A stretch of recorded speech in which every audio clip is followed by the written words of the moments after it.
Bismillahirrahmanirrahim. Assalamualaikum warahmatullahi wabarakatuh. Salam sejahtera untuk kita semua.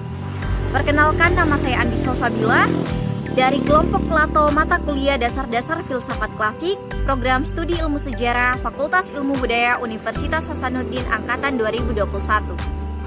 Saya ucapkan terima kasih banyak atas kesempatan yang diberikan kepada kami kelompok Plato untuk mempresentasikan hasil kerja kelompok kami mengenai biografi dan pemikiran-pemikiran Plato. Video ini dibuat untuk memenuhi tugas mata kuliah dasar-dasar filsafat klasik dengan dosen pengampu Andi Lili Evita SSMU. Di sini saya akan menyampaikan mengenai biografi Plato. Plato merupakan seorang filsuf dan matematikawan yang berasal dari Athena. Plato lahir di Athena pada tanggal 27 Mei 427 sebelum Masehi dan wafat pada tahun 347 sebelum Masehi, tepatnya pada usia 80 tahun.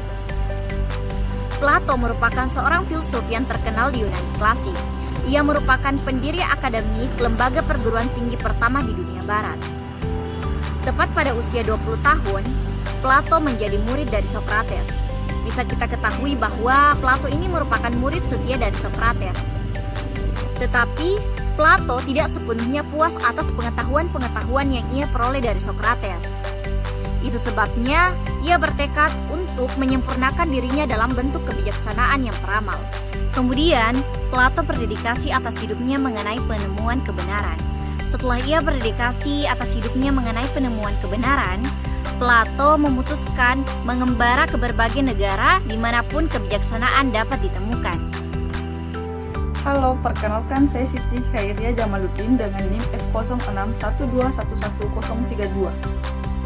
Plato memiliki banyak karya. 3 di antaranya yang paling terkenal adalah buku Republik, Politicus, dan The Laws. Republik ditulis di awal kedewasaannya, sedangkan Politicus dan The Laws ditulis di masa tuanya.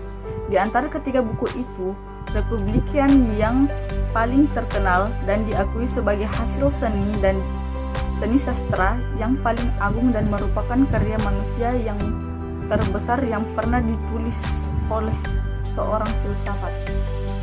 Adapun pemikiran Plato yang tentang manusia yang tak lekang dari dualisme yang memerangkap idealismenya yang diajarkan oleh Pythagoras. Plato memiliki pandangan yang sama, yaitu memandang manusia terdiri dari roh dan badan. Pemikiran Plato tentang etika adalah etika bersifat intelektual dan rasional. Dasar ajarannya adalah mencapai budi yang baik. Pemikiran Plato tentang negara ideal dan politik, peraturan yang menjadi dasar untuk mengurus kepentingan umum tidak boleh putus oleh kemauan atau pendapat orang-orang atau oleh seluruh rakyatnya, melainkan ditentukan oleh suatu ajaran yang berdasarkan pengetahuan dan pengertian. Jadi, intisari pemikiran filsafat Plato adalah pendapatnya tentang ide. Konsep pengertian yang dikembangkan oleh Socrates diperdalam oleh Plato menjadi ide.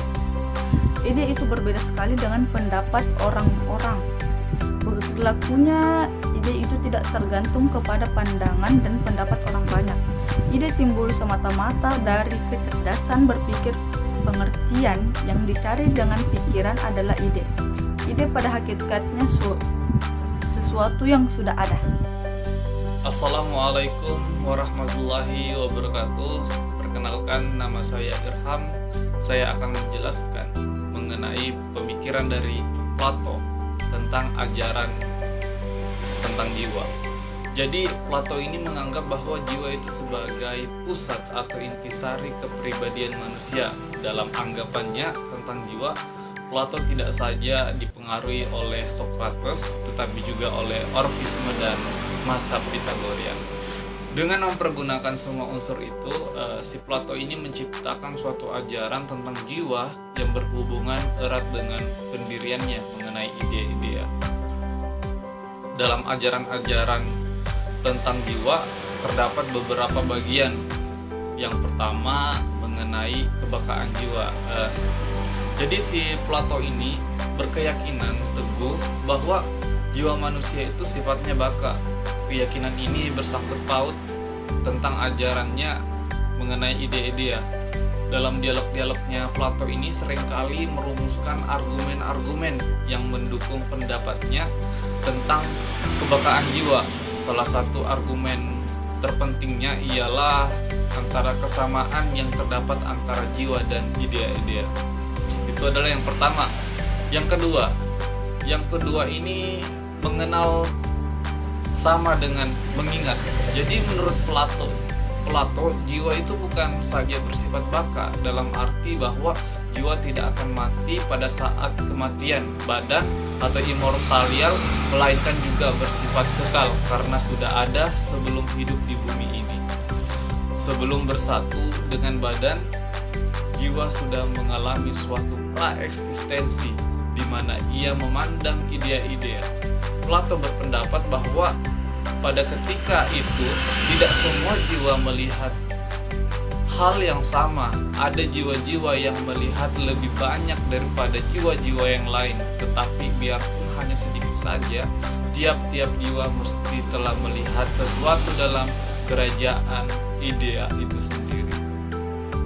Berdasarkan pendiriannya mengenai praeksistensi jiwa, Plato merancangkan suatu teori tentang pengenalan. Buat dia, pengenalan pada pokoknya tidak lain daripada peringatan akan idea-idea yang lebih dilihat pada waktu praeksistensi itu bila manusia lahir di bumi ini. Pengetahuan tentang idea-idea itu sudah menjadi kabur. Itu adalah yang kedua. Yang ketiga yaitu bagian-bagian jiwa. Pendirian Plato tentang 3 fungsi jiwa tentu merupakan kemajuan besar dan pandangan filsafat tentang manusia. Bagian pertama ialah bagian rasional, bagian kedua ialah bagian keberanian, dan bagian ketiga ialah bagian keinginan. Bagian keberanian dapat dibandingkan dengan yang kita maksud dengan kehendak, sedangkan bagian keinginan memungkinkan hawa nafsu. Plato menghubungkan ketiga bagian jiwa masing-masing dengan salah satu keutamaan tertentu. Bagian keinginan mempunyai pengendalian diri sebagai keutamaan khusus. Untuk bagian keberanian, keutamaan yang spesifik ialah kegagahan, dan bagian rasional dikaitkan dengan keutamaan kebijaksanaan. Di samping itu ada lagi keadilan yang tugasnya ialah menjamin keseimbangan antara ketiga bagian jiwa. Dengan demikian, Plato menggabungkan keempat keutamaan yang terpenting yang kemudian menjadi klasik. Dalam bahasa Inggris, keempat keutamaan ini disebut the cardinal virtues. Assalamualaikum warahmatullahi wabarakatuh. Di sini saya akan menjelaskan tentang pokok pikiran dan ajaran Plato. Jadi, ajaran Plato tentang etika kurang lebih mengatakan bahwa manusia dalam hidupnya mempunyai tujuan yang baik, dan hidup yang baik ini dapat dicapai dalam polis. Ia tetap memihak pada cita-cita Yunani kuno, yaitu hidup sebagai manusia serentak juga berarti hidup dalam polis. Ia menolak bahwa negara hanya berdasarkan nomos atau adat kebiasaan saja dan bukan kodrat. Plato tidak ragu dalam keyakinannya bahwa manusia menurut kodratnya merupakan makhluk sosial. Dengan demikian, manusia menurut kodratnya hidup dalam polis atau negara.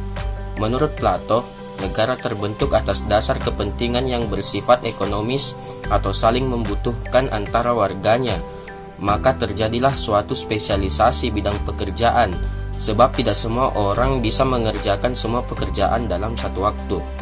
Polis atau negara ini dimungkinkan adanya perkembangan wilayah karena adanya pertambahan penduduk, dan kebutuhan pun bertambah sehingga memungkinkan adanya perang dalam perluasan ini.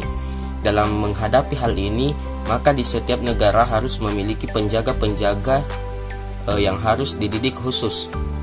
Ada 3 golongan dalam negara yang baik, yaitu pertama, golongan penjaga, yang tidak lain adalah para filsuf yang sudah mengetahui yang baik dan kepemimpinan dipercayakan pada mereka. Kedua, pembantu atau prajurit. Dan ketiga, golongan pekerja atau petani yang menanggung kehidupan ekonomi bagi seluruh polis.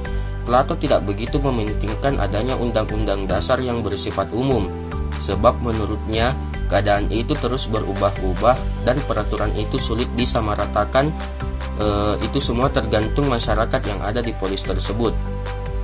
Adapun negara yang diusulkan oleh Plato berbentuk demokrasi dengan monarki, karena jika hanya monarki maka akan terlalu banyak kezaliman, dan jika terlalu demokrasi maka akan terlalu banyak kebebasan, sehingga perlu diadakan penggabungan, dan negara ini berdasarkan pada pertanian, bukan perdagangan.